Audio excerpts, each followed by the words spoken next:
I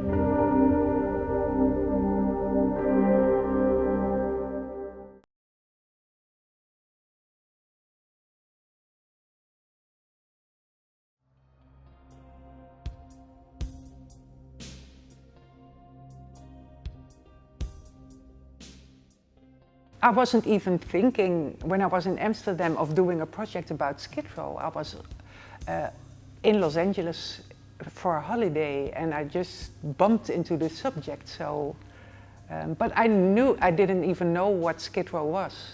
I knew Dorothea Lang's Skid Row photography and I loved her pictures, but I was on a holiday in Los Angeles and walking around and then I saw all the homeless people. And I was fascinated by two of those houses, because one person was living next to the building where I was staying, but there was also another one living on Sunset, and he really had this home. He had a lamp and he had beautiful things, and it really looked like a home. And sometimes his home was very neat and sometimes it was a mess, and then I found out that he had psychological problems. And that's what really got me. And then somebody told me, did you go to Skid Row? And I didn't even know where Skid Row was. So I decided to go there, and then I was really like, wow, what's going on here? In Los Angeles, when you talk about Skid Row, people are really afraid. They're even afraid to drive into Skid Row with their car. But I think it's a very interesting community. There are a lot of people who went there when they are having a very hard time, psychological problems and addiction problems.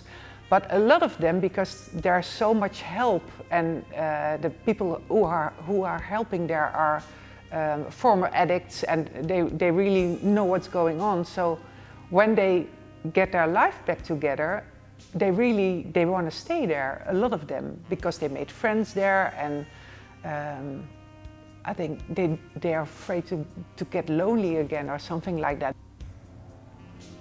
I walked the streets many times with General Dogan, and he's this really Black Power guy, and he looks like a Black Panther person.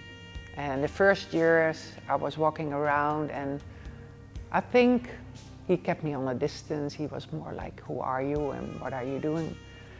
And then I did a story for Amnesty International about personal belongings. And then I asked LA Ken, he's working for LA Ken, and I asked their help. And then they told me, oh, General Dogan will help you. And then we walked the streets at night and during daytime. And he always told me beautiful stories about the history of downtown Los Angeles, because his parents lived there and he grew up there, and he's still living across the street from his father.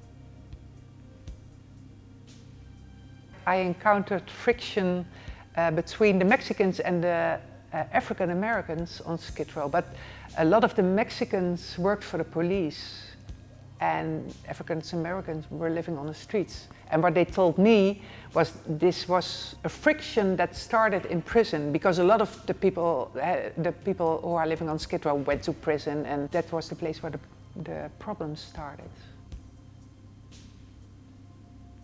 I'm Dutch and we're Calvinists, so I think my photography is always very quiet and minimalistic.